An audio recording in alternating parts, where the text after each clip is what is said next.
So here I was machining this thing, and I did this other side first, the bottom half, and I machined these little blocks onto here with extra material so that I'd have a setup for my next operation. So now I've set it onto that flat face, actually this one down here, and there's one at the back. So I set it on those flat faces, and I used the side of this thing as a stop for my setup to try and figure out where I am. See, here it is. So I set it up with this against a stop, and I measured in to get my location of X. And what I failed to realize was my tool paths from the previous operation. It finished this face, but I didn't actually finish these vertical walls. My tool path is leaving 25 thou on them.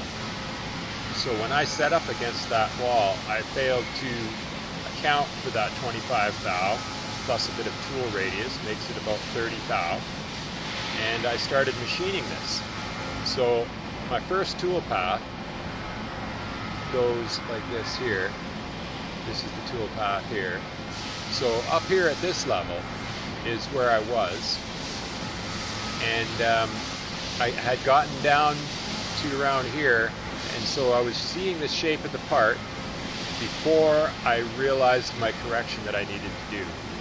But it just so happens that this tool path is leaving 25 thou on X and 25 thou on Z, X, Y, and Z.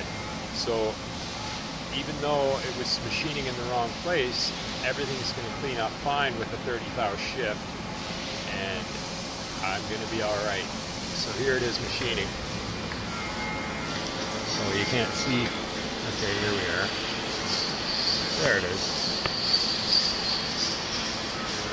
So we're on side 2 now, and I'll show you later when it starts to look like something. So here I've paused it for a minute and to show you what it looks like. See, down there is the nice pretty piece that's half machined, and up here is the other half, which will all be machined away until it looks nice and pretty like the other half. There it is taking shape. I'll show you again later. So here I am, and I figured out that I screwed up again. This distance here is how much I made a mistake by. That should have been cut away at this depth. The tool was coming by up here, and I'm like, what? Why is there material here? So I'm going over all my calculations, and the size of this block here, it turns out, is not square. It's different this way than it is up and down, and I made the mistake of assuming it was square. I used those numbers and left me too high. Luckily I'm too high up, so I can just come down further, eat away this material by another 8 millimeters or so, redo all this shit, and I'm good to go. I'll have it all figured out eventually.